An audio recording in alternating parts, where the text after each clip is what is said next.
ಅಯ್ಯೋ ನನ್ ಕೈ ಮುರಿದ್ಬಿಟ್ಯಾ ನೀನು. ಅಯ್ಯೋ ತಡ್ಕೊಳಕ್ಕಾಗಲ್ಲ. ಅಯ್ಯೋ ಬೇಡ.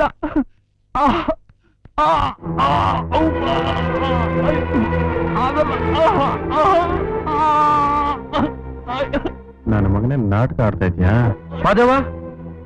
ನಿಜವಾದ ಕೈ ಮುರಿದೋಗಿದ್ಯಾ? ಯಾಕೆ ನೀನ್ ಕಿರ್ಸ್ಕೊಂಡ? ಏನಪ್ಪ ನೀನು ಕೈ ಮಳೆ ಮುರಿದೋಗಿದೆ ಮತ್ತೆ ನೋಯ್ತಾ ಇದೀಯಾ? ಸಂತೋಷ ನನಗೆ, ಸಂತೋಷನಾ? ಯಾರ ಕೈ ಮುರಿದ್ರು ಪರವಾಗಿಲ್ಲ, ಯಾರ ಕಾಲು ಮುರಿದ್ರು ಪರವಾಗಿಲ್ಲ, ನಿಮ್ ಯಜಮಾನನ್ ಖುಷಿ ಪಡಿಸ್ಬೇಕು ಅಲ್ಲ? ಅವನು ಮಾಡೋ ಮೋಸಕ್ಕೆ, ಮನೆ ಹಾಳ್ತನಕ್ಕೆ ನೀನು ಬೆಂಬಲ ಕೊಡ್ತಿದ್ಯಾ? ಸರ್ಸು, ಯಜಮಾನ್ರ ಬಗ್ಗೆ ಕೇವಲವಾಗಿ ಮಾತಾಡಬೇಡ. ಯಾಕೆ ಮಾತಾಡಬಾರ್ದು? ನೀನೇನು ಮಾಡ್ತಿದ್ಯಾ ಅಂತ ನಿಂಗೆ ಗೊತ್ತಾ? ಯಜಮಾನ್ರು ಖಾಲಿ ಪತ್ರಕ್ಕೆ ಹೆಬ್ಬೆಟ್ ಒತ್ತಿಸ್ಕೊಂಡ್ ಬಾ ಅಂದ ತಕ್ಷಣ ಬಲವಂತವಾಗಿ ಎಲ್ಲರ ಕೈಲೂ ಹೆಬ್ಬೆಟ್ ಒತ್ತಿಸ್ಕೊಂಡ್ ಹೋಗ್ಕೊಟ್ಟಿಯಲ್ಲ, ಅದ್ರಲ್ಲಿ ಅವ್ನು ಏನ್ ಬರ್ಕೊಂತಾನೆ ಅಂತ ನಿಂಗೆ ಗೊತ್ತಾ? ಅವರು ನಮ್ಮ ಒಳ್ಳೇದಕ್ಕೆ ಎಲ್ಲ ಒಳ್ಳೇದನ್ನ ಮಾಡೋಕೆ ಪತ್ರ ಇರಬೇಕು, ಹಾಗೆ ಮಾಡ್ಬೋದಲ್ಲ. ಅವ್ರ ಹತ್ರ ಯಾಕೆ ಇದನ್ನೆಲ್ಲ ಹೇಳಕ್ ಹೋಗ್ತೀಯ ಸರ್ಸು? ಅವ್ರ ತಲೆಗೆ ಇದೆಲ್ಲ ಅರ್ಥ ಆಗಲ್ಲ. ಅರ್ಥ ಮಾಡಿಸ್ಬೇಕು. ಒಬ್ಬರಿಗೂ ಒಂದು ತುತ್ತ ಅನ್ನ ಹಾಕೋಕ್ ಯೋಚನೆ ಮಾಡಿ ಈ ಕಾಲದಲ್ಲಿ ಇವನ್ ಯಜಮಾನ ಒಂದೊಂದು ಮನೆಗೂ ಒಂದೊಂದು ಮೂಟೆ ಅಕ್ಕಿ ಕೊಡ್ತಾನೆ ಅಂದ್ರೆ ಅವನದೇನೋ ದೊಡ್ಡ ಲೆಕ್ಕಾಚಾರ ಇರಬೇಕು.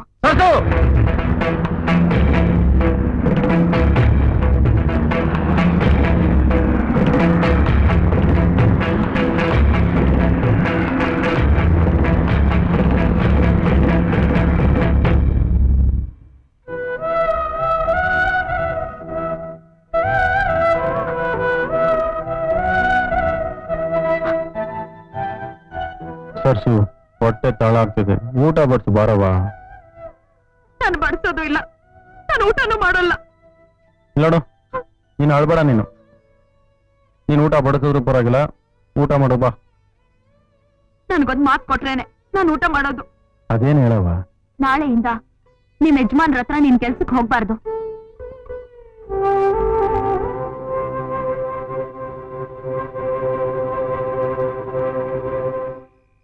ನೋಡಿದ್ಯಾ, ನಿನಗ್ ನಿನ್ ತಂಗಿಗಿಂತ ನಿನ್ ಯಜಮಾನೇ ಹೆಚ್ಚಾ?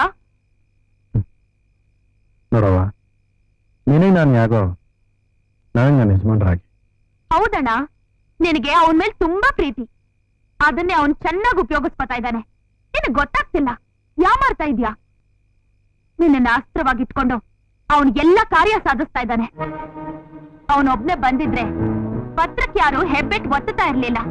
ನೀನ್ ಕೇಳಿದ ಕೂಡ್ಲೆ ಒಬ್ರು ಉಸಿರೆತ್ಲಿಲ್ಲ. ಯಾಕೆ ಹೇಳು? ನಿನ್ ಮೇಲೆ ಅವ್ರಿಗೆ ಪ್ರೀತಿ, ನಂಬಿಕೆ. ಅವ್ರೆಲ್ರಿಗೂ ನಂಬಿಕೆ ದ್ರೋಹ ಮಾಡ್ಬಿಟ್ಟೆ. ಅವ, ನೀನು 4 ಅಕ್ಷರ ಓದಿದ್ಯಾ, ನಿನಗೆ ಒಳ್ಳೇದು ಕೆಟ್ಟದು ಗೊತ್ತಾಗುತ್ತೆ. ಆದ್ರೆ ನಾನು,